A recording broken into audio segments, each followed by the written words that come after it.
নমস্কার বন্ধুরা, সবাইকে স্বাগত জানিয়ে আজকে একটা নতুন ধরনের রেসিপি শেয়ার করব। সামনে বড়দিন, ক্রিসমাস। আমি একটা খুব সাধারণ ও সহজ পদ্ধতিতে আপনাদের সাথে কেকের রেসিপি শেয়ার করব। আপনারা পুরো ভিডিওটা দেখতে থাকুন, আশা করছি ভালো লাগবে।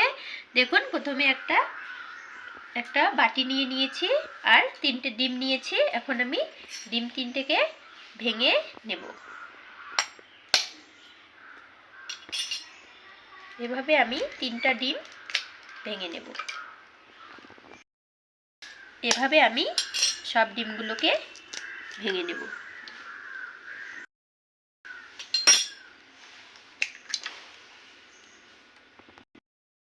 3টে ডিম আমি ভেঙে নিয়েছি। এখন আমি চিনি নিয়েছি 1 কাপ। আস্তে আস্তে ডিমের উপরে দিয়ে দেব আর আমি আস্তে আস্তে ডিমটাকেও ভেঙে নেব, চিনিটাকেও মিশিয়ে নেব। এভাবে চিনি দেব আর মিশিয়ে নেব। দেখুন, মিশিয়ে নিতে নিতে আমি কত সুন্দর করে নিচ্ছি। দেখুন, বুড়ি বুড়ি উঠে গেছে। আমি এখন 1 কাপ সাদা তেল নিয়েছি, এর উপরে দিয়ে আস্তে আস্তে মিশিয়ে নেব।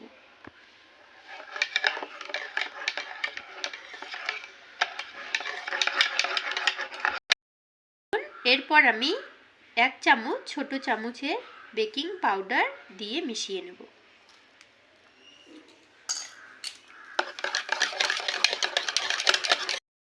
বন্ধুরা, সবকিছু একসঙ্গে মিশিয়ে নেওয়ার পর এখন আমি ছোট বাটি দিয়ে 1 বাটি ময়দা নিয়েছি। আস্তে আস্তে দিব আর মিশিয়ে নেব।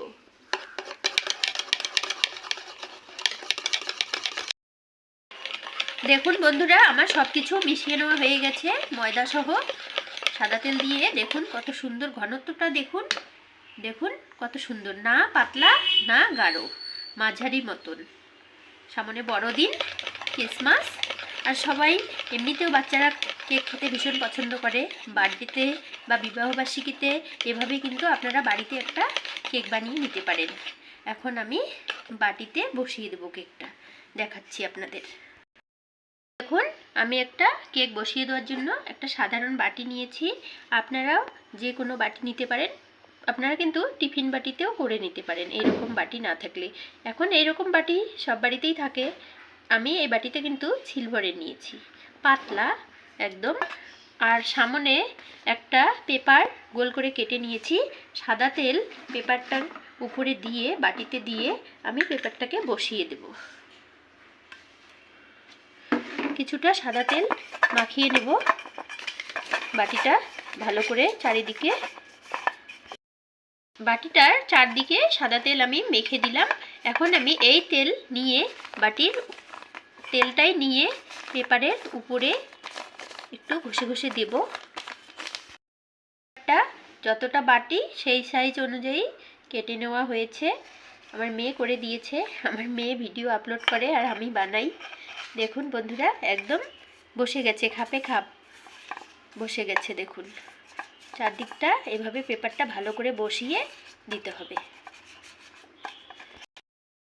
ব্যাটারটা আমি আরেকবার মিশিয়ে নিয়ে এখন বাটিটাতে আমি ঢেলে দেব। আস্তে আস্তে ঢেলে দেব। দেখুন ঘনত্বটা কত সুন্দর।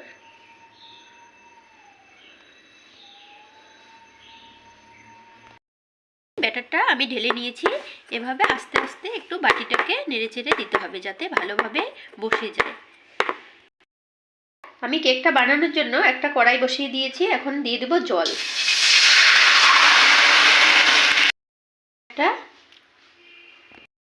জলটা ফুটে আসছে, আমি তার আগেই একটা স্ট্যান্ড বসিয়ে দিলাম কড়াইয়ের উপরে। এর উপরে কেকের বাটিটা বসিয়ে ঢাকা দিয়ে দেব। কেকের বাটিটা বসিয়ে দেব। দেখুন কত সুন্দর বসে গেছে। জলটা বলক উঠলেও আর সরাসরি হবে না। এখন ঢাকা দিয়ে দেব। একটা ঢাকনা দিয়ে ঢেকে দেব। বন্ধুরা, আমি এরপর ফিরে আসব 30 মিনিট পর। দেখি ঢাকনাটা খুলে আমার কেকের কেমন অবস্থা। বাহ, দেখুন বন্ধুরা কত সুন্দর আমার কেকটা। দেখে মনে হচ্ছে ভীষণ স্পঞ্জ। একটা কাঠি নিয়েছি, কাঠি দিয়ে দেখুন আমার কেকটা কত সুন্দর স্পঞ্জ লাগছে। একটা কাঠি নিয়েছি, দেখুন আমি এই কাঠির সাহায্যে আপনাদের দেখাবো কেকটা পুরোপুরি হয়েছে কি না। দেখুন কত সুন্দর বেরিয়ে আসলো। এই দেখুন, দেখুন কাঠির গায়ে একটুকু লেগে থাকে না, তার মানে কেকটা পুরোপুরি হয়ে গেছে। দেখুন এখন নামিয়ে নিলাম, ঠান্ডা হোক, তারপর আপনাদের আমি ঢেলে দেখাবো কেকটা কতটা নরম হয়েছে। দেখুন, এই দেখুন আমি হাত দিচ্ছি আবার ফুলে উঠছে।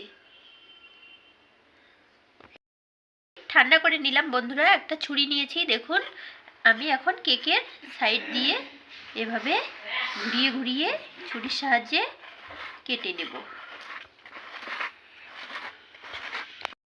চারপাশটা কেটে নিয়েছি, এখন আমি বাটিটা উল্টিয়ে দেব।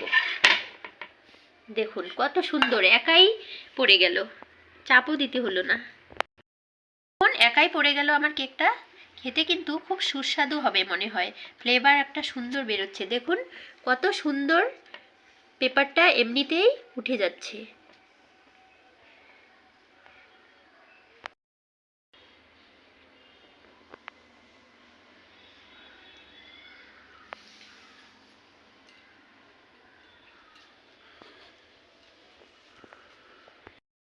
দেখুন বন্ধুরা আমার কেকটা কিন্তু রেডি, থালায় ঢেলে নিয়েছি। এখন আমি আপনাদের কেটে দেখাচ্ছি ছুরির সাহায্যে।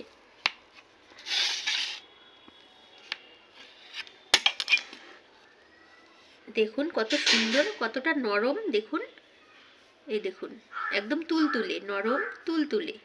যত জোরেই আমি টিপছি না কেন আবার হয়ে যাচ্ছে একই। এখন আমরা খাবো।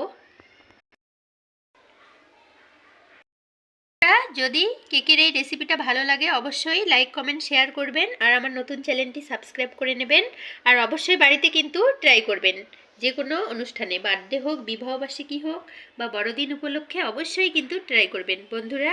এভাবে ট্রাই করে কেকটা খেয়ে কমেন্ট করে আমাকে জানাতে ভুলবেন না কেমন হয়েছে আমার কেকটা। নমস্কার।